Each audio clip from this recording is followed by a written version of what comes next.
Praise the Lord. இன்றைய ஜீவாப்பம் 1 கொரிந்தியர் 7ஆம் அதிகாரம் 5-6 வசனங்கள். உபவாசத்திற்கும் ஜபத்திற்கும் தடை இராதபடிக்கு இருவரும் சில காலம் பிரிந்திருக்க வேண்டுமென்று சம்மதித்தாலே அன்றி ஒருவரை விட்டு ஒருவர் பிரியாதிருங்கள். உங்களுக்கு விரத்தத்துவம் இல்லாமையால் சாத்தான் உங்களை தூண்டிவிடாதபடிக்கு மறுபடியும் கூடி வாழுங்கள். இதை நான் கட்டளையாக சொல்லாமல் யோசனையாக சொல்லுகிறேன். ஆமென். அல்லேலூயா.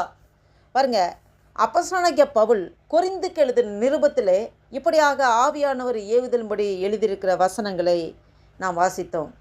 ஆவியானவர் இந்த வசனத்தின் மூலம் என்ன நம்ம அண்டையிலே சொல்லவிருக்கிறார் நாம் சற்று நேரம் தியானிப்போம்.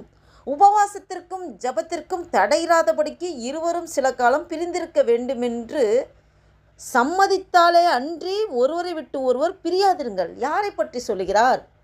கணவன் மனைவி உறவில் இருக்கிற அந்த உறவுக்குள் இருக்கிற ஐக்கியத்தை பற்றி பாருங்க.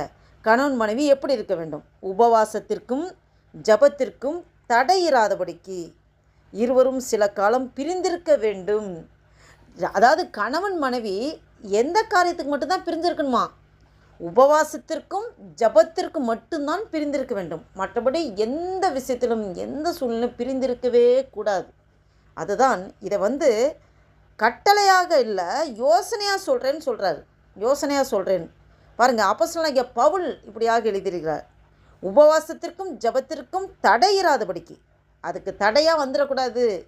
நீங்கள் அந்த டைமில் மட்டும் கொஞ்சம் விலகிருங்க. தடையிராதபடிக்கு இருவரும் சில காலம் பிரிந்திருக்க வேண்டும் என்று. இது பிரிந்திருக்குன்னா ஒன்று, ஒய்ஃபு உபவாசம் ஜபத்தோடு இருக்கும்போது கணவர் சம்மதித்தால்தான் அவங்க உபவாசத்திற்கும் ஜபத்திற்கும் பிரிந்திருக்கிறதுக்கு, அதை தனித்திருக்கிறதுக்கு கணவர் சம்மதிக்கணும். அதே போல் கணவர் ஒரு உபவாசம் ஜபத்தோடு அப்படி இருக்கும்போது மனைவி சம்மதித்தால் தான் அவங்க அதை செய்ய முடியும். அப்போ அவங்களோட சம்மதம் இல்லாமல் உபவாசம் ஜபம் இதெல்லாம் பண்ணணுன்னா அவங்க சேர்ந்து இருக்க முடியாது, பிரிந்து இருக்க வேண்டும் அந்த டைமில். அது அவங்களுடைய பர்மிஷன். அவங்க ஓகே, சரி இந்த டைமில் நீங்கள் உபவாசம் இருங்க, ஜபம் பண்ணுங்க, பிரச்சனை இல்லைன்னு சொன்னால் நீங்கள் இருந்துக்குங்க. அவங்க சம்மதிக்கணும். அப்படி சம்மதித்தாலே அன்றி, அப்படி சம்மதிக்கலைன்னா ஒருவரை விட்டு ஒருவர் பிரியாதிருங்கள். அப்போ சம்மதிக்கலைன்னா நீங்கள் ஒருவர் விட்டு ஒருவர் பிரியவே கூடாது.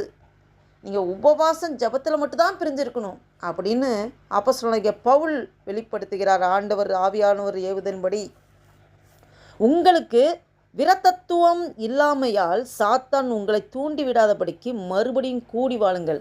பாருங்கள், சாத்தான் இப்போ பிரிஞ்சிருக்கும்போது என்ன ஆகுன்னா, சாத்தான் இன்னொரு இப்போ ஒருத்தங்க சம்மதம் இல்லாமல் இன்னொருத்தங்க உபவாசம் ஜபத்தில் இருக்கும்போது அவங்க சம்மதிக்காத போது சாத்தான் அந்த சம்மதிக்காத பர்சன்ட்டை தேவையில்லாத சொல்லி சிந்தனைகளை குழப்பி அந்த குடும்பத்திலே இதனாலே பிரச்சனை வரக்கூடாதுங்கிறதுக்காக பாருங்கள், உங்களுக்கு விரதத்துவம் இல்லாமையால் சாத்தான் உங்களை தூண்டிவிடாதபடிக்கு மறுபடியும் கூடி வாழுங்கள். அப்போ அந்த மாதிரி ஒரு சாத்தான் டிஸ்டர்பன்ஸு கொடுத்து அதுக்கு நீங்கள் அதனால் நீங்கள் பிரச்சனை உண்டு பண்ணுறதை விட நீங்கள் கூடி வாழுங்க. தூண்டி விடாதபடிக்கு அவன் இன்டியூஸ் பண்ணி பேசி மனசை குழப்பி குடும்பத்துக்குள்ளே பிரச்சனை வர்றதுக்கு முன்னாடி நீங்கள் மறுபடியும் நீங்கள் கூடி வாழுங்க, நீங்கள் பிரிஞ்சே இருக்க வேணாம் அப்படின்னு அப்போஸ்தலனாகிய பவுல் மூலமாக ஆவியானவர் வெளிப்படுத்துகிறார். பாருங்கள், இதை நான் கட்டளையாக சொல்லாமல் யோசனையாக சொல்லுகிறேன். அப்போஸ்தலனாகிய பவுல் ஒரு யோசனையாக ஒரு ஐடியா கொடுக்குறாரு. இந்த மாதிரி பண்ணுங்க, நீங்கள் கணவன் மனைவியாக இருக்கங்க, எப்போவுமே பிரிஞ்சிருக்கக்கூடாது. ஒரு 2 காரியத்துக்கு தான் பிரிஞ்சிருக்கணும், உபவாசத்திற்கும் ஜபத்திற்கும் தான் பிரிஞ்சிருக்கணும். அப்படி பிரிந்திருக்கிறது கூட கணவனாக இருந்தால் மனைவிட்ட ஓகே சொல்லி கேட்டு பர்மிஷன் வாங்கிட்டு பிரிஞ்சிருக்கலாம். இல்லை மனைவியாக இருந்தால் கணவன்கிட்ட நான் அந்த மாதிரி இந்த நாளில் இந்த காரியங்களுக்காக நான் உபவாசம் இருக்கிறேன், நீங்கள் உங்களுக்கு சம்மதமா என்று சொல்லி அவங்களோட சம்மதத்தோடு பிரிந்திருக்கலாம்.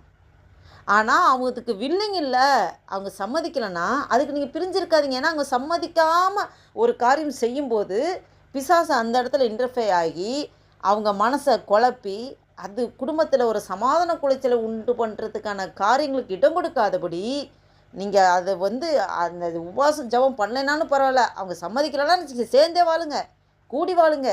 இதை நான் கட்டளையாக சொல்ல யோசனையாக சொல்கிறேன்னு அப்போஸ்தலனாகிய பவுல் மூலமாக ஆவியானவர் வெளிப்படுத்தின காரியங்களை நாம் இப்போது தியானித்து கொண்டிருக்கிறோம்.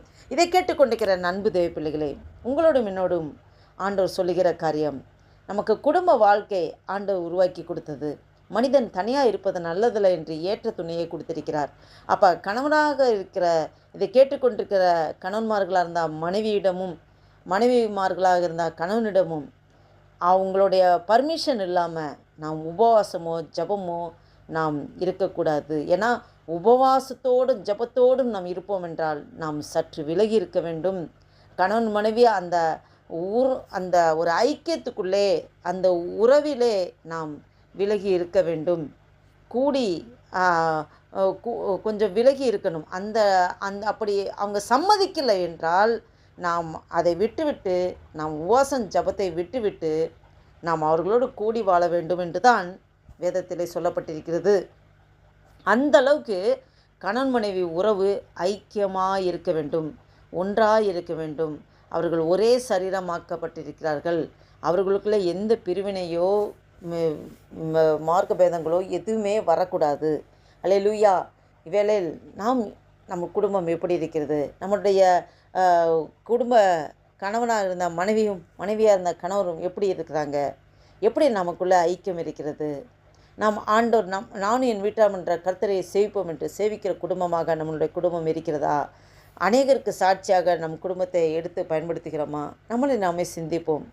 ஆண்டவரே, ஏதாவது குடும்பத்தில் பிரச்சனைகள், போராட்டங்கள் அப்படி இருக்கும் என்றால் நாம் முழுவதுமாக குடும்பத்தில் இருக்க ஒவ்வொரு உறுப்பினர்களையும் பலிபீடத்திலே ஒப்பு கொடுக்க வேண்டும். எப்படி ஆபிரகாம் ஈசாக்கை பலிபீடத்தில் ஒப்பு கொடுத்தானோ, ஆண்டவரே எனக்கு கிடைத்ததெல்லாம் உம்முடையது, நீர்தான் குடும்பத்தை கொடுத்தீர், நீர்தான் கணவரை கொடுத்தீர், நீர்தான் மனைவியை கொடுத்தீர், நீர்தான் பிள்ளைகளை கொடுத்தீர், ஆண்டவரே உமக்குரியது, இந்த குடும்பம் உமக்குரியது, குடும்பத்திற்கு மெம்பர்ஸ் எல்லாம் உம்முடையவர்கள், நான் உம்மண்டையிலே பெற்ற நாங்களே அப்பா எங்களை ஆண்டவரே பலிபீடத்தில் ஒப்பு கொடுக்குற ஆண்டவரே, நீங்கள் ஆண்டவரே உமக்கு உகந்த பாத்திரமாக ஆண்டவரே அப்பா உருவாக்கி எனக்கு தருகிறதுக்காய் ஸ்தோத்திரம் ஆண்டவர், நீங்கள் ஆசீர்வதிக்கிறதுக்காய் ஸ்தோத்திரம் ஆண்டவரே, நன்றி தகப்பனே என்று சொல்லி ஆண்டவர் நோக்கி பார்த்து ஜெபம் செய்வோம்.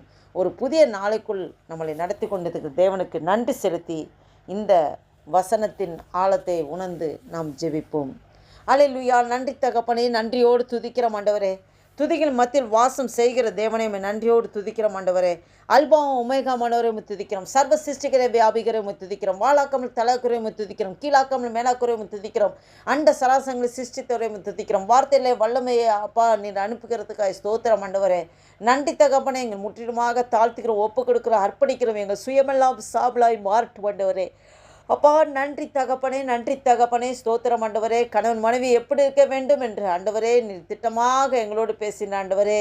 அப்பா ஸ்தோத்திர கதவை நாங்கள் உலக காரியங்களுக்கு ஆண்டவரே அப்பா ஈடுபட்டு ஆண்டவரே அப்பா ஸ்தோத்திர கதவை ஆண்டவரே அல்லேலூயா. அப்பா எங்களோட அன்றாட ஆண்டவரே அப்பா ஸ்தோத்திர கதவை நாங்கள் நடந்து கொண்டு இருக்க காரியங்கள் ஆண்டவரே அப்பா ஸ்தோத்திர கதவை எதுவும் ஆண்டவரே அப்பா உம்முடைய மனதை வேத பண்ண முடியாவோ ஆண்டவரே அப்பா ஸ்தோத்திர கதை உமக்கு பிரியமில்லாத காரியமாக எதுவும் செய்யாதபடி ஆண்டவரே குடும்பத்தில் இருக்க எல்லா குறைவுகளை மகிமையில நிறைவாக்கி தர முடியாது ஜெபிக்கிறோம். கணவர் ஆண்டவரே அப்பா ஸ்தோத்திர கதை கணவன் மனைவியும் ஆண்டவரே அன்பு ஐக்கிய சமாதானம் சந்தோஷத்தோடு ஆசீர்வாதம் இருக்க கிருபை செய்கிறதுக்காக ஸ்தோத்திரம் ஆண்டவர். நன்றி அப்பா, நன்றி அப்பா. அல்லேலூயா. அப்பா ஸ்தோத்திர ஆசீர்வதிங்க ஆண்டவரே. ஜெபத்தை கேட்டு பதில் தருகிறதுக்காக நன்றி செலுத்துகிறோம். ஆசீர்வதிங்க, பலப்படுத்துங்க, மீதியாக முழுவதும் பொறுப்படுத்திக் கொள்ளுங்க. உமக்கே துதி கனமகிமெல்லாம் செலுத்துகிறோம். இயேசு கிறிஸ்துவின் நாமத்தினால ஜெபிக்கிறோம் ஜீவனுள்ள எங்கள் நல்ல பிதாவே. ஆமேன், ஆமேன்.